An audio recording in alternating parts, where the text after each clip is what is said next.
오늘 아침에 일찍 일어났지만 열쇠를 찾다가 겨우 찾아서 이곳에 왔습니다. 제 셋째 딸이 열쇠를 숨기는 것을 굉장히 좋아하기 때문에 아침마다 이렇습니다. 열쇠가 제자리에 있지 않다는 것이 얼마나 불편한지 아침마다 느끼고 있습니다.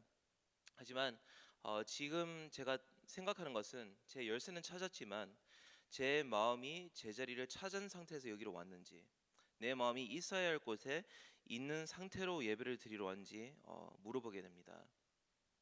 우리의 마음이 있어야 할 제 자리는 어디일까요? 오늘 찬송에도 불렀는데 너무나 은혜 받았습니다. 아버지를 떠나 산지 벌써 오래되었지만 험한 길에 고난 몸이 이제 돌아옵니다. 제 자리가 아버지 곁에 있습니다. 그렇죠? 주님 안에 있는 것이 내 마음이 있어야 할 자리입니다. 근데 오늘 본문을 보면 어제 본문부터 이어서 다윗의 마음이 제자리를 잡지 못한 것을 봅니다. 다윗 왕은 어제 본문에 의해서 죄를 계속 짓는 모습을 보여주면서 어떤 학자들은 이를 하여서 죄의 확장성이라고 얘기를 하는데요. 죄가 걷잡을 수 없이 마음이 계속 딴 데로 방황하는 그 모습을 보여주면서 다윗 왕이 있어야 될 마음의 제자리가 무엇인지 물어보게 됩니다. 어제 본문을 보면 왕들이 전쟁을 해야 하는 시기에 다윗이 옥상에 올라가서 제자리를 찾지 못한 것을 볼 수 있습니다. 그때 벌어지는 죄는 직무태만, 그렇죠? 바세바를 보았을 때 그 눈이 제자리를 찾지 못해서 다윗의 마음에 음욕이 들어선 것을 볼 수 있습니다. 불륜이 일어났습니다. 우리아를 불러서 아내와 잠자리를 가지도록 유도를 할 때는 마음속에 거짓말이 파생됩니다. 전쟁터에 우리아를 보내어서 죽였을 때는 살인이죠. 우리아는 그냥 군인이 아니라 나중에는 다윗의 용맹한 용사의 이름이 기록된 것을 보면 정말 용맹한 장수 중에 한 명으로 충신으로 기록되어 있습니다. 그러한 충신을 죽인 것입니다.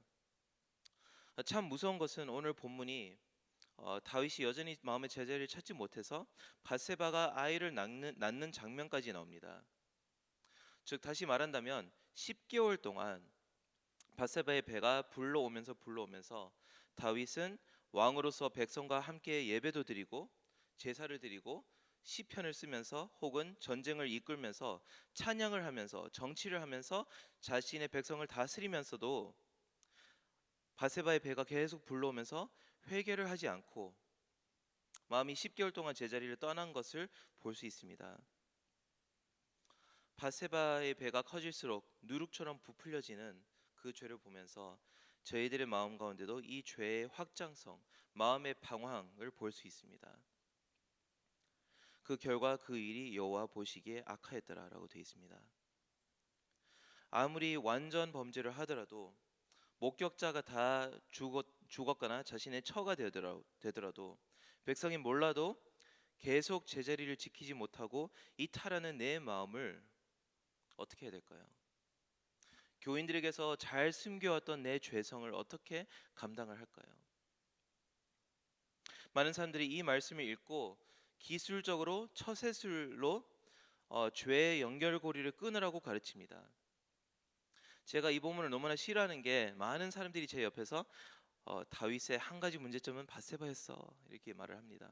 그래서 다윗 너는 바세바만 조심하면 돼 이렇게 얘기를 들으면서 어떻게 하면 처세술로 이러한 일이 일어나지 않도록 막을까를 생각했습니다. 그래서 저도 청년들한테 상담을 할 때 연애를 할 때 신발을 벗어야 되는 곳에 같이 들어가지 말라, 라이드를 가능하면 하지 말라 이렇게 하면서 죄를 막아가는 처세술을 말하지만 우리의 근본적인 문제는 죄와 싸우는 기술과 지혜가 모자라는 것이 아니라 죄에 대한 끌림이 여전히 남아있기 때문에, 즉 마음이 제자를 찾지 못하기 때문에 죄를 미워하지 않고 선한 것을 사랑하지 않는 것이 저희들의 가장 큰 문제입니다. 인류의 모든 역사의 비극은, 우리의 모든 문제는 마음이 제자리를 찾지 못해서입니다. 알라스카의 에스키모가 늑대를 사냥하는 방식 중에 여러 가지가 있는데요. 때로는 얇고 뾰족한 칼날을 용수철 모양으로 감아서 그 위에 어떤 동물의 피와 그리고 점성을 위해서 피와 이제 지방을 섞어가지고 그 영수철 만 것 위에 부어가지고 영하 30도 되는 날씨에 그것을 꽁꽁 얼려버리면 공처럼 이렇게 수축이 됩니다. 그래서 그 지방과 피 덩어리를 밖에 던져 넣으면 잠든 사이에 늑대가 와서 멀리서 피 냄새가 바닥에 나기 때문에 호기심 있게, 하지만 사냥을 당한 입장에서 조심스럽게 옵니다. 조심스럽게 오고 조심스럽게 오는데 그 공을 핥는 순간 피가 녹아 있음을 맛보는 순간에 그 야성적인 본능이 다시 일어나서 그 야성의 본능이 일어나서 그것을 다 먹어 삼키고 나중에 그것이 녹으면서 내장 파열까지 일어나면서 출혈 때문에 죽습니다. 그래서 에스키모 사냥꾼이 잠든 사이에 늑대는 죽어 있습니다. 왜냐하면 그 마음의 제자리가 그 본성이 그대로 남아 있기 때문에 그렇습니다. 저희들도 그렇게 얘기를 하죠. 술에 손대지 말라. 회계장부는 정확하게 기록해라. 결혼한 남자와 여자는 적당한 선을 그어서 친교를 마무리 짓도록 하라. 그 늑대처럼 아무리 조심스럽게 다가와도 피를 맛보면 삼킬 수밖에 없는 것이 저희들의 죄된 심장의 본능입니다. 아무리 죄를 피하는 처세술을 가르쳐도 저희들은 마음이 제자리를 찾지 못했을 때 여전히 그 끌림과 싸우면서 매일 영적인 전쟁을 해 나가는 것입니다. 이렇게 내가 나의 죄성을 걷잡을 수 없고 내 마음이 선한 것을 미워하고 악한 것을 사랑하고 그것을 매일 싸우면서 몸부림치고 있을 때 이 연결고리를 끊을 방법이 어디 있을까요? 이 마음의 제자리를 마지막으로 한 번으로 찾을 수 있고 다시는 방황하지 않는 그 방법이 도대체 무엇일까요? 다윗이 스스로 낸 해결책이 바로 시편 52편입니다.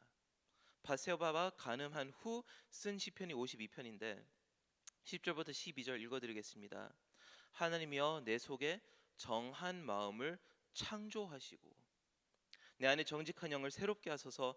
나를 주 앞에서 쫓아내지 마시며 주의 성령을 내게서 거두지 마시고 주의 구원의 즐거움을 내게 회복시켜 주시고 자원하는 심령을 주사 나를 붙드소서. 아멘. 붙드소서. 다윗이 바세바 동심한 후에 자신의 죄성을 깨닫고 자신이 내린 결론은 내게 새 마음의 창조가 필요하다는 것입니다.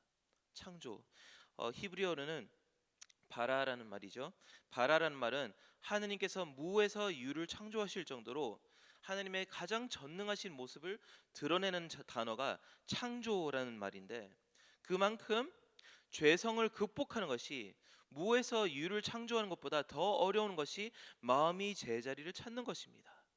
그래서 다윗은 내 마음이 제자리를 찾는 것을 포기하였사오니 새 마음을 만들어 달라고 간곡하는 것입니다. 새 마음을 주시옵소서. 우리에게는 이 바라 창조의 기적이 필요한 것입니다. 이 기적. 그러면 도대체 이 제자리를 향해서 계속 돌아오는 이 기적과 같은 심장을 어디에서 찾을 수 있죠? 바로 복음이 소개하는 예수님의 심장을 이식받을 때 가능한 것입니다.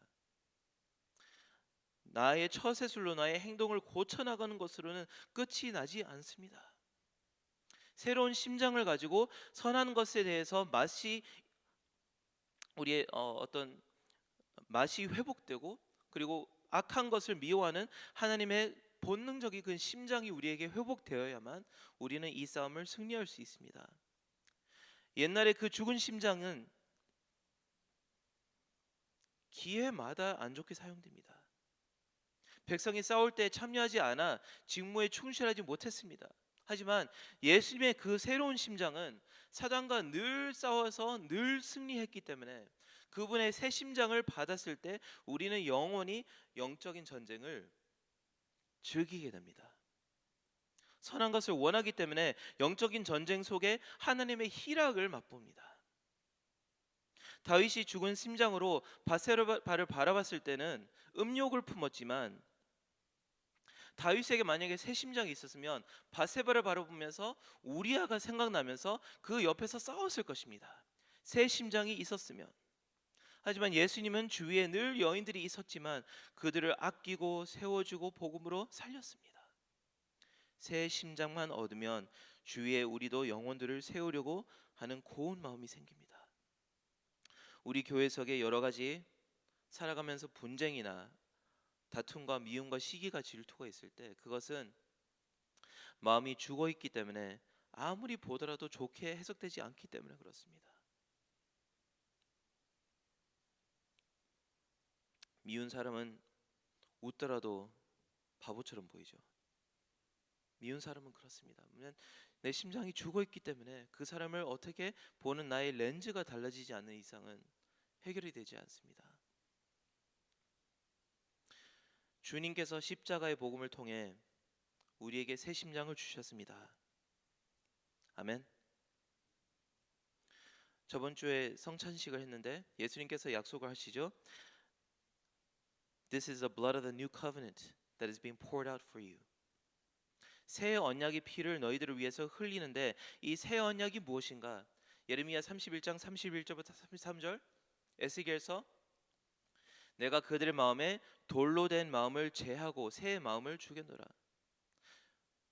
뛰고 맥박치고 하느님의 말씀을 사랑하는 백성을 사랑하는 그 새 마음을 새 언약을 통해서 주시겠다는데 예수님께서 피를 흘리시면서 성찬식을 할 때 무엇을 약속하시냐면 이제는 십자가라는 수술대 위에 올라가셔서 그 심장을 째서 꺼내셔서 우리 안에 이식시키는 그 약속을 이루겠다는 것입니다.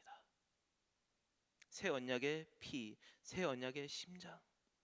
다윗이 그렇게 원했던 새 심장, 하나님께서 약속하신 이 새로운 마음, 이제 십자가에서 너에게 주겠다는 그 약속을 여러분은 받으셨습니까?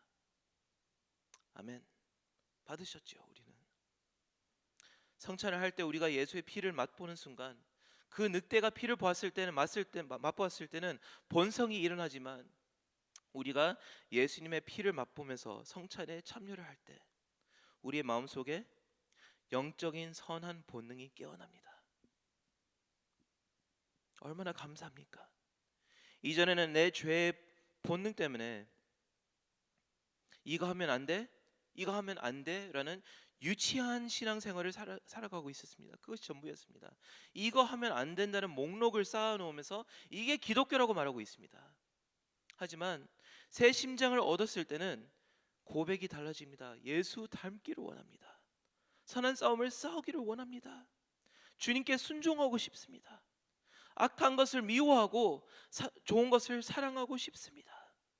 새 심장을 얻었을 때 이렇게 우리 내면의 생각들이 달라지는데 이것을 이름하여서 주의 사랑의 메인 삶, 주의 종이 된 삶, 마음의 제자리를 찾은 삶, 이 삶을 저희들이 누리기를 원합니다. 오늘 하루 새 심장을 이식받았다는 놀라운 사실에 감사하며 주의 사랑의 메인, 선한 것을 사랑하고 악한 것을 미워하는 하느님의 마음에 제자리를 찾은 저희들이 되셔서 이제는 사회로 나아갔을 때 그 심장으로 사역하시길 바랍니다. 아멘. 기도하겠습니다.